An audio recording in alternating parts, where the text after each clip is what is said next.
It's California Edition. I'm Brad Pomerance. She is here. She is Shari Belafonte. You know her well. She has graced the cover of countless magazines, an actress and an accomplished photographer. And I love how you're taking your love of photography toward your newest and latest passion, which is wellness and health. Correct. Talk to me about your journey over the last few years regarding to wellness and health. Well, it started oh, so many years ago. You know, when I first started modeling in the business 35 years ago, I was always on the healthier side. I was never skinny, and I was never fat. I was always just a size 6, which for somebody who's 5'4" is, you know. But was that okay? That was totally okay for me because my attitude was I was always supposed to be behind the camera. I got my degree in production. I was always supposed to be behind the camera. When I ended up in front of the cameras 35 years ago, it was kind of a fluke. Right. But I was doing so well at it and making so much money. Of I was course. like, okay, I'll stay back here. But could you be 5'4" and a size 6 in the 70s? You could. And work? And work. That's what I mean. Now, and I didn't do runway. There was a lot of modeling stuff I didn't do. I didn't do runway. I would do catalog because I was proportionately perfect. Right. But, you know, I couldn't do modeling and then be standing next to Christina Ferrari or Cheryl Tiegs because they were all just giraffes next to me. But when I was doing solo stuff, it was okay. And size 6, you know, my agent always, Nina Blanchard was my agent. She was the leading modeling agent at the time. She always said, can you get down to a size 4 or a size 2? And I was like, no, not going to happen. But I always loved being behind the camera, and from 4 years old, when my grandmother gave me my very first Brownie camera, that's how far back I'm going. All the students are going to look at this Brownie. And, you know, I have to look up in the archives and Google search a Brownie camera.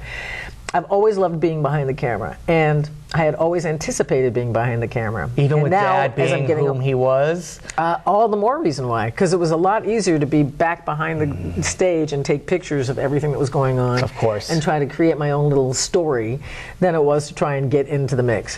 Which is fair. I went through life being on camera. Right. And then started back behind the camera again a few years ago. Right. Shooting more, doing both stills for Friends movies and videography and EPKs. And you've had stuff appear on the Discovery Channel, Nat Geo magazine. I mean, you've done well. I've done okay. Yeah. So I'm sitting on my tush, and of course it's getting wider and wider and wider. Here's the punchline. Here's the punchline. Okay. And you know, you're in front of your computer, you're doing your photoshopping, you're editing, you're, you know, and you're eating potato chips and you're drinking martinis and you're working working late into the hours. And then finally, and I get physicals every year. My stepfather was a doctor, my mother was a doctor. They were always wellness involved, even though my mom had diabetes. My older sister, my mother passed away. Juvenile onset, or she had adult? She had adult diabetes, but she also died from a pulmonary embolus and you know, all connected.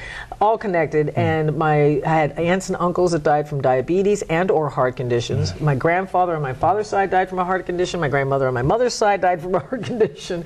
Everybody has high cholesterol in my family. Including yourself? Including myself. I've always had high cholesterol, but I've always had 0 plaque. So we've always monitored it. Which is good. It's okay. If you can bring it down, that would be better. But so far, you're plaque free. But now, getting to be 60, which is going to happen in September. Yes, okay. And then sort of looking in the mirror one day going, woo, where did this Jabba the Hutt thing come from? Oh, I don't know about that. But fair enough. I mean, you had said, and you're public, you gained? I gained 20 pounds, which is not, in the scheme of things, you know, people are going to go, 20 pounds, that's nothing. But 20 pounds is a lot if you're small-framed. 5'4". If you're used to being a jock. I was on my fencing team, I was on the softball team, I used to, you know, play, I used to swim, horseback ride. Now, I couldn't do any of that stuff. My knees were starting to hurt from probably having been a jock as a youth. But still. And everything was just hurting. And I finally went in to talk to the doctor, and I said, you know, I'm not feeling so good. What's going on? And immediately you start thinking, I've got all these other things. He said, you're fine right now, but he said, let's get your weight down. And I said, that's not easy. I mean, I've said this. 20 pounds is tough. Especially, you know, almost 50 pounds is almost easier to lose. You know, initially, well, you know, because you're going to lose that first 30. So I think if you set the goal for 50 and then lose 30, you're going, yes, exactly. That's all I really wanted to do anyway. I wanted to lose 15 pounds. It was 15 to 17 pounds was the goal. And my doctor said, I want to put you on this medication. And I said, you know, I'm not big on medication because I can't do caffeine. I don't do coffee. I don't do chocolate. It's agitating. It's And he said, no, I really want to try this for you. He said, because I'm having really good success with my other patients on this. And I want you to go on this, see if it works. If it doesn't work for the first week, if you start feeling horrible, we'll find another route. So I went on this medication, and I lost, right away I started losing weight, and had no side effects from it. Right. And I went, what is this what is this called? pill? Right. And it's, can we say it? Yes, you can say it. It's Qsymia. Right. Or Qsymia is actually the way you pronounce it, but it looks like Qsymia. Yeah. So Qsymia. And I had such a good result from it that we went into the next dosage, which is a little bit higher. Right. And I lost 18 pounds in 9 weeks, which is really the way you should lose weight. It's gradual. 2 pounds a week. Right. You know, and I look at shows like, you know, The Biggest Loser, and you're going, well, that's great. I mean, I'm happy for those people, but people generally are not going to be able to toss big, huge truck tires around and shake ropes and run up hills, and they don't have, you know, Jillian and Bob Harper to help them run up those hills. So this, to me, seemed to be a logical way to not only lose the weight for me, which was a smaller scale, but to also try to get the message out to other people. But what I love about your journey is that you decided to take your passion, your strength in photography to work to spread the word about wellness and use your personal story, which happened to have been with Qsymia, but it could be with anything. Exactly. So talk to me about what you've been doing. So we put together a little package of people. Vivus, the people from Vivus contacted. I contacted them first, saying, I love this drug. How can I help get the word out? Because 1 in 3 people in the United States is obese. Which not is just fat, not just me who's 20 pounds overweight, really well overweight. This is an epidemic. And I said, I really want to help get this word out, because a lot of people are, I think, afraid to contact their doctors, or afraid to say something, or they just don't know, or they're depressed, and it's like, oh, and you, when you're depressed, what do? You climb in front of the refrigerator. So I said, let's help get this message out. And they in turn said, well, we know you're a photographer. How about we put together this program called Inspired to Lose? Which is, and I got to shoot pictures of, and hopefully we'll continue to. We're just in the fledgling stage of this right now. But the idea was to bring in other people who had been on, well, just Qsymia is the one that these people happen to be on, but it was people who were inspired to lose weight, and they've lost 10 to 12% or more of their body fat.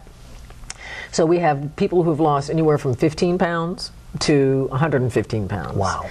And I got to shoot them, and it's all going to be posted on this Inspired to Lose website so that people can hear their stories. Because everybody's story is slightly different. It's, you know, mine was just, I got fear factor going for me. Because I saw, even though, like I said, the plaque was not a problem, but the writing is on the wall.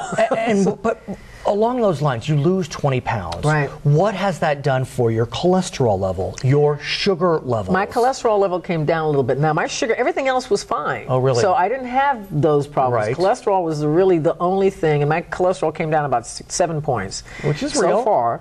And then, like I said, I'm going in for my physical now, which I haven't, that was a year ago. So I'm hoping, you know, it's like hoping against hope that it'll have gone down even more, because I just feel so much better. And the only real food difference that I made was I cut way back on my gluten. I didn't cut it all out. Yeah, I mean, because bread is bread. Right, you know, like if you're a bread and butter girl, you got to have a slice every once in a while. You mentioned you're turning 60, and so I can say that out loud. You said it, not me. But what parts I noticed, of me are. Exactly. But what I notice, you know, as people get older, they'll often say, I'm 60 already. I'm going to eat what I want to eat. Well, that's true, and I still do eat what I want to eat, and it's just that I eat less of it. And because it really just curtailed my appetite. And my appetite was not really huge. I was not a big eater. My big problem was I would not really eat during the course of the day. And then at dinner, I'd have a steak and a baked potato and, you know, more butter and like a slice of bread and another piece of bread, you know, and dessert and a couple of martinis. Of course. But what's interesting is the 20 pounds that you lost really does count. It made a huge difference. It really does. And, you know, as we head towards, you know, advanced stage, we do gain weight naturally. But if there's a way to kind of keep it in check, better longevity. And you'll just feel better. I mean, I feel better. And now what's interesting about this is also the first FDA-approved drug that's on the market. Fascinating. In 20 plus years. You know, because everybody, I think people are like fen-phen, I remember all these other kind of diets and everything like that. This is the first FDA-approved drug that's on the market, and doctors are now really just kind of learning about it themselves. Shari, I want to thank you for joining us. Her name is Shari Belafonte. Don't be afraid to contact your doctor and talk about your weight loss. Of course, I'm Brad Pomerance. It's California Edition.